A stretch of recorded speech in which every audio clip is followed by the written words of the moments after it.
Good morning and happy Wednesday, everyone. I know that people will be dialing in here for the next couple of minutes, but just wanted to thank you for joining this morning. This is our 6th Storage Byte. Wanted to let you know our next one's going to be June 17th, and we've been hard at work. We're going to be showing our new innovative functionality around HSM. And again, that's going to be June 17th, but that's June. So let's get back to today. This is an interactive session, and we welcome any questions and feedback. So please do ask your questions. Also be thinking of any tasks or innovations you'd like to see in the future from us. For those who couldn't join our previous Storage Bytes, they've been about different topics such as right-sizing data, your CDP and automation and different innovations we've introduced. Please reach out to Susan or Scott or I, and we'll be happy to share them with you. Just as a reminder, we're recording this session, so I'll ask that everyone mutes your microphone whenever you're not speaking. But please, again, do ask questions and interact. And with that, I'm going to hand this over to Scott, and let's talk about replication. Are we recording? Oh, gosh.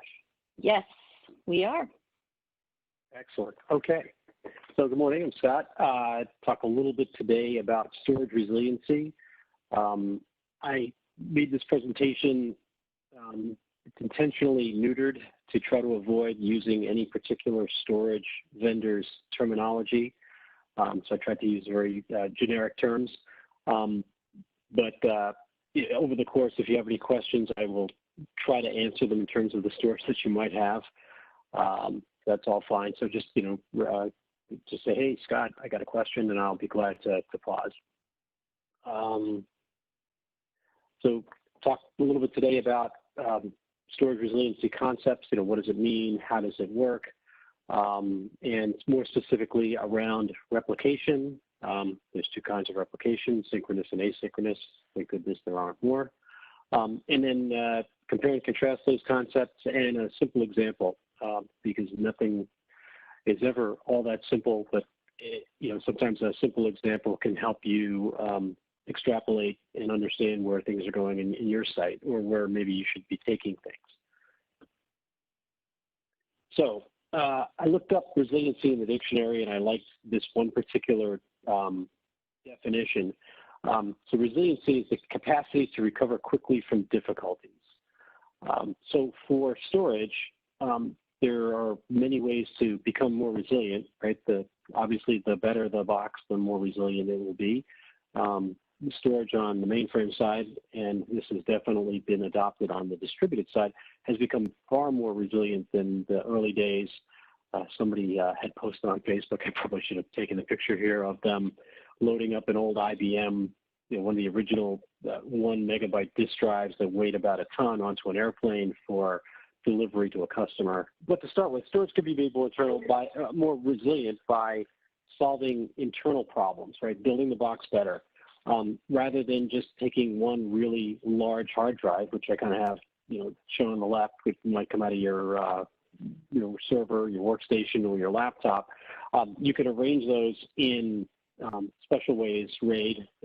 We've done an array of independent disks, and there's everything from RAID 0 to RAID 10 now, to allow for failures to be ignored or to be bypassed by the simple means of being able to spread the data for particular files, for particular data sets, for particular volumes, whatever the division is, across a number of these devices. And through the use of things like parity and check bits, you can actually remove spinning disks as they're spinning, and the device will continue to run without any issues from an external perspective. It would very much like you to put one back in so that it could recreate the data that was on it, but you could run for extended periods of time without it. Additionally, they're going to put temperature controls in, fans, humidity controls, vibration controls to make sure that external effects on the box won't affect the processing and capabilities of the storage as it runs. Many of the boxes also have internal detections for faults within the circuitry to switch over to different levels of fault tolerance and failure management, including, even down to the spinning things slower if necessary, or dialing back the power into the box if the heat is getting too high and things like that. It's become a very, very complex piece of machinery that bears very little resemblance to the disk drives of even 20, 30 years ago. From an external perspective, there's more internal, right? There's all kinds of forms of redundancy. Even if you just think about it in a very simple case, right? If I just put twice as much disk in and wrote everything twice, I could clearly fall back and stop reading from the disks that had failed and continue running that way. Of course, if you go to RAID, right, you then get to the ability to spray the data across many disks and deal with failures in much more complex ways that are completely transparent to the end user. Most of these high-end storage devices have multiple power supplies, which you connect to separate power grids through different power distribution units. To get the data to and from the device, nobody just runs one single wire. You run, dozens, if not hundreds of paths to and from the device to be able to get the data on and off.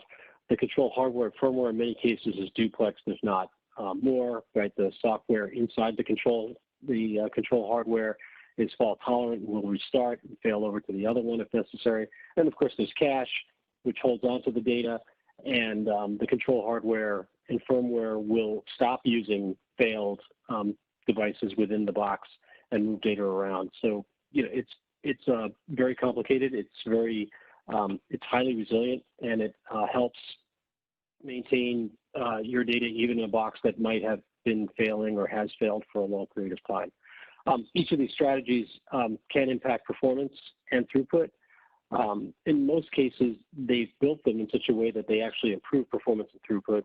Clearly, the introduction of cache has sped the ability of IOs to complete because the data doesn't actually have to be written to disk before the program that did the write was released, and will improve read speeds, right? If through the use of various algorithms to understand what data has been written lately, reads can actually pull things out of cache. Things that are frequently read will be living in the cache, and that will speed up performance on the read side as well. But what happens, to good storage devices when external failures occur, right? Floods, fires, nuclear strike on your data center, all of these things are going to are going to be far beyond the ability of your storage device to survive and move on. So human beings can set up, through the use of software and external hardware, storage replication to improve this resiliency within a single data center and across multiple data centers. And there are two kinds of replication. There's synchronous, which basically means that when it's done on the primary, it's done on the secondary, and it is not observable from the perspective of a program that it's being done in two places. And then there's asynchronous, which is clearly observable because the write is done on the primary device and then propagated to the secondary device at some point in time afterwards. Both of these strategies will adversely impact performance and throughput in various and sundry different ways, and we'll talk about that a little bit. But before we kind of get into it, these the use of storage replication and storage resiliency techniques are really predicated on some really important concepts. We've all heard of these terms, and these are Scott's definitions for conversational purposes, because if you look out on the internet, they're all multiple paragraphs and lots of caveats about what each of these things mean. But to me, disaster recovery is how do you get your business running after something really terrible happened, right? And you couldn't run through it. And then business resilience is how do you minimize the opportunities for disaster recovery having to come into play, right? I have to harden my hardware infrastructure, my software infrastructure, I do replication, I do duplication, I do multiple sites, and then there's business continuity, which is what do I do in a resilient situation to help all of my IT services appear to be continuously running, even if there's a flaw or fault in the resilience that it may have taken some part of the infrastructure down. From, I would say up until probably the mid to late 1990s, people focused on DR as sort of the be-all, end-all, but that's really fallen out of favor, and people are more focused on business resiliency and business continuity for their more important and critical services that they deliver. Another really important concept is that storage and data are not the same. Storage is where your data lives and how it gets delivered. Data is merely an interpretation of the zeros and ones that have been splattered out across all of your storage devices, whether it's in flash and cache, on spinning round and brown disk, on tapes that are actually disks inside, on physical tapes. There's a need to have something to interpret what's on storage to make any kind of sense of it. Also important is that storage resilience alone does not maintain data integrity.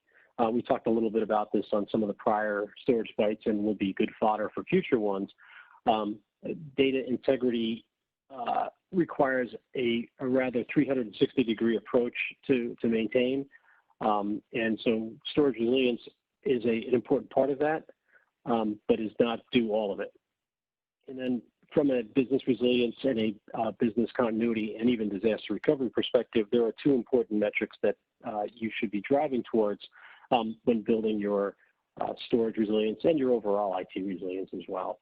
The first one is recovery time objective, which is how long you're willing to tolerate the important and critical IT systems to recover after a failure. In many cases, things like credit cards, right? We're talking, in the seconds, maybe, sub-minute, to some things that could be out for days without incurring any kind of business penalty. Then there's recovery point objective, which is when I do get recovered, how much data am I willing to not have, right? In a asynchronous situation, data are being passed from point A to point B. If you go and restore operations from point B, not all the data might have made it from point A to point B, so that you need to make sure that what hasn't made it is within your recovery point objective.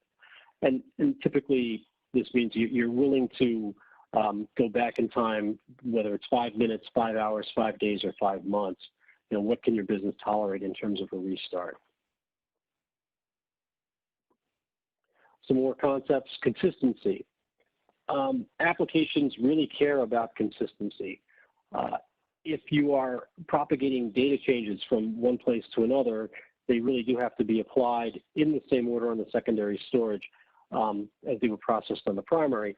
Otherwise, you can come up with a situation where you may restart over there, and later updates may have been applied before earlier ones, and now the data that you have is not only not so good from an RPO perspective, but maybe awful because you may never be able to recover because of the lack of consistency.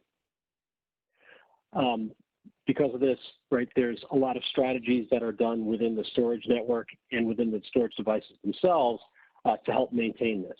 But this is one of the contributors to why the secondary site is often a variable amount of time behind the primary site. And then there's dependency.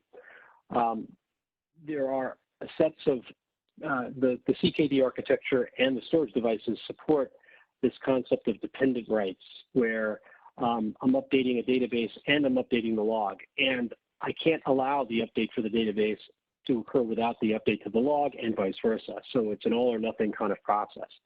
So not only do things have to go in order, but I can't tolerate two things that might have occurred slightly different points in time, but only having one of them occur on the secondary site. And I've got a note here that says, if you've got a delay or a fault in the network between the primary and secondary sites, this can be devastating on your storage replication. And very frequently, what will happen is the secondary site will detect this, or the primary site will detect this on the confirms, and break replication until you solve the problem. So an easy and kind of cheap and cheerful graphic on how this works is the computing systems on the left, and the storage devices are in the center on the right. Typically, you'll have a write to a local storage device, something that's even under metro distances, right? You're talking, feet to meters, or sorry, let's not mix our measurement systems, feet to yards away, or meters away, and then which is being replicated over a large distance to maintain safety, right? You don't want the backup devices to be within range of a geographical event, whether it's a pandemic like we have today, which of course nobody can solve because it's worldwide. But a large power outage, a natural disaster like high winds or a flood, right? You want the secondary storage to be outside of that area to improve your chances of it surviving such a disaster or a business event. Take a little break here to talk about the sort of the difference in strategies. We had talked about point-in-time copies in prior Storage Byte. They're both important, and you can't say that one solves the problem for the other. You need to do both to maintain true resiliency in your storage and data integrity processes. Replication is continuous. The target storage is always being updated as the workload is proceeding. So if you're only going with point-in-time, those point-in-time copies are going to become stale, right? I take a point-in-time copy at 10 o'clock in the morning. By 11 o'clock, if the data are still being updated, it's stale by an hour, right? And if that's within my RPO, I'm okay, right? But if my RPO is 2 hours and I don't take a point-in-time copy until 10 o'clock the next day, I'm out of compliance on that service level agreement. Replication as a process is also less expensive from a data movement perspective because you're only moving the changed ones and zeros. Right? If you think about a file or a data set as a actual database, right? What you're getting are updates, this track or this cylinder at the target site, as opposed to here's a new copy of the whole file. Right? If I'm doing replication and backup of point-in-time copies, I have to pick up and move the whole thing. So the idea here is that the management effort by human beings and the actual effort and energy required to move the data is less onerous when you're doing continuous replication because you're just doing everything all at once and continuously versus having to run scheduled point-in-time copies under adding steps to jobs to make sure that things are backed up via your job scheduler. But at the same time, right, making point-in-time copies because you thought about it has high integrity, right? You're able to manage exactly what the data is. On the other side, replication is very mechanical. It's you do a write, I copy the write. You do another write, I copy the write. So there's no understanding or accommodation for any kind of data corruption, right? Whether it's because the primary storage controller has a fault in it, or because somebody has gotten in and just started corrupting your data, or there's an application error, everything's replicated, good, bad, or indifferent. And it's going to be much more difficult to roll back something that doesn't have a start and an end or an open and close associated with it. And this is, again, another important point to say, replications really do it. Point-in-time copies of some form are really good. You should do them too to maintain the efficacy of your storage management processes. So kind of stepping into synchronous, this is how sort of how storage replication started. We started with synchronous. IBM had something called PPRC originally. And in essence, all the data was written to one storage device and then sent over to a second storage device that had direct connects to it. They were specialized direct connects. And what would occur is the system would write to device one would do its write and fire that write over to device 2, and then when device 2 responded with, hey, that worked, device 1 would then respond to the system with, hey, that worked. Very effective for keeping high fidelity copies of data. There are other systems that also allow the data to be forked, so there's not a sort of an interim stop in the middle. So these are it's just another strategy to attain, kind of attain the same results. The synchronous replication tends to live more on the business resilience side. Because of distance, this allows you to have a secondary storage device on site for rapid switchover if something tragic happens to the primary. Your I/O performance is clearly affected.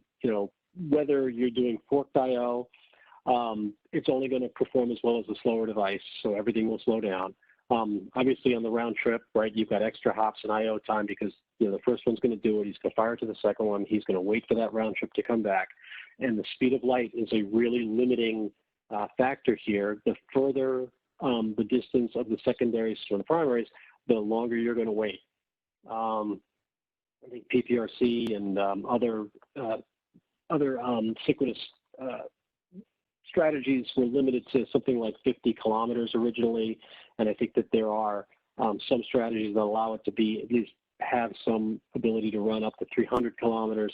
But even there, your applications may have to learn to tolerate longer delays on I/Os. So, you don't want to do this over really long distance because it's going to slow down. It's going to impact your overall performance, throughput, and the performance of individual transactions. The time will go up. Async is the sort of the less expensive but obviously less protecting way of doing this. You write to the primary, which is local to the system's hardware, and then there's a strategy to fire this data over some form of wide area network. It could be the internet. Many companies have dark fiber that they run themselves for hundreds or thousands of miles or kilometers. And the data are passed over, reordered, and written out to the secondary side, and then a response is sent back. This, again, is more for business continuity or DR in the old days. It will impact your RPO and RTO because the secondary devices are always behind. If you have especially busy applications doing lots of writes, right, the number of changes that are going to be firing through the network is going to be high. They're not all going to arrive at the same time. So the secondary devices are going to have to reorder and hang on to things as they come in different orders and then apply them. You have to think about how you configure not only the storage but also your software because your recovery strategies are going to change, right? To be able to recover or continue from a failure is going to be dependent on this consistency and dependencies that I talked about before across a number of volumes, maybe across a number of different devices. So, databases and logs have to be in the same consistency group. Being able to either do forward or reverse recovery is dependent on this ability of the devices to have an understanding of where they are exactly at a point in time and be able to report on that so that the people who run the applications can make a determination as to what the recovery point is, right? For things that are not transactional and database like batch, where it's where the transaction is the entire batch job, right? You're then going to have to be able to understand probably from point in time copies or things that have been closed, where your recovery point is for batch and databases that are working together. And here too, your I/O performance could also be affected on the primary side.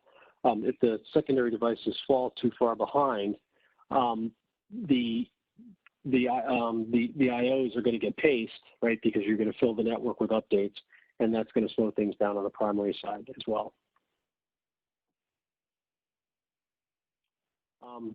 So to reduce some of the concerns, right, and certainly the concern about filling the pipe, typically what you'll do is you'll divide your storage volumes into consistency groups and allow data to flow allow all that data to flow freely through a small number of large pipes to allow the storage devices at the other end to have less things to reorder and apply. But this does require, a lot of application and systems people getting together to decide what these are, and to make sure that when you're adding or deleting volumes from the storage devices, or you're moving to new larger or faster devices, that you're still compatible and that you're not kind of breaking the consistency between applications. The worst thing that you can discover during a business continuity event is that one of your databases or one of your applications spread across two consistency groups, and now you can't recover.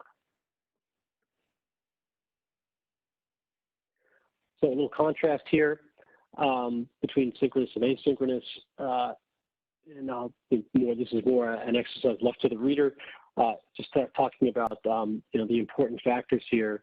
The keys really are around data loss, network use, in terms of the big difference in the performance. So the idea here is to mix and match the two strategies to get to something that works for you and your applications. And I kind of show that here.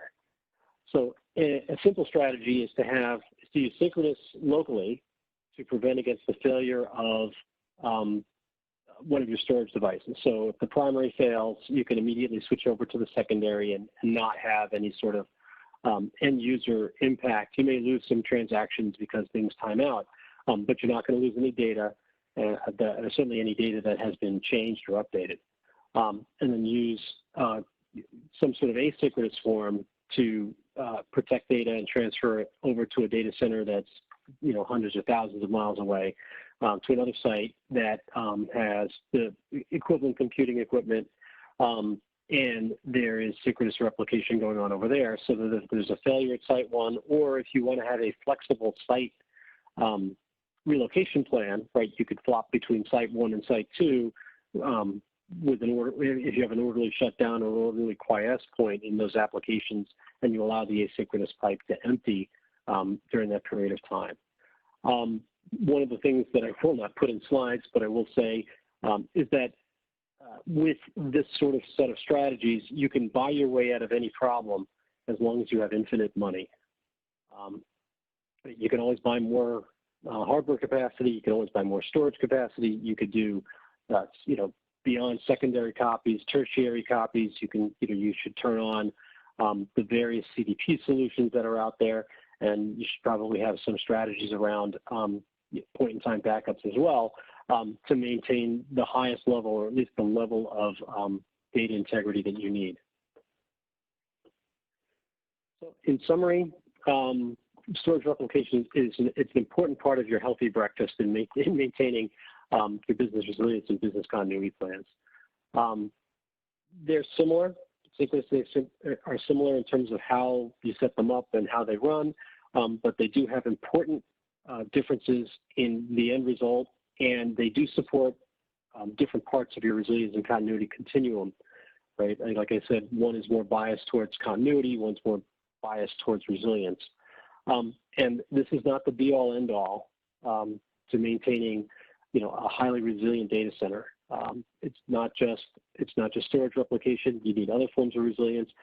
We haven't even talked anything about maintaining resilience of your applications, maintaining the resilience of the compute hardware, and this all works together. It's application design, storage design, how you lay out your LPARs. They're all important factors in resilience and continuity. So I will jump to the questions, if there are any. I'll put it up here. Erica. All right, anyone have any questions? Of course, it is a magical business decision of dollars versus your appetite for loss, right, and downtime. So as we all know, right, we're always tasked with, all right, do it. We have zero RPO, zero RTO, and oh, how much is it going to cost? Wait a minute, let's roll that back, right? So If you want to have a deeper discussion on this, because this is, of course, near and dear to all of our hearts, we can absolutely have that offline. Again, our next Storage Byte is going to be on June 17th, and that's going to be around some new innovations we have around HSM. So that will be exciting. It'll be at the same time frame as always. And we thank you very much for your time, and thank you for joining us.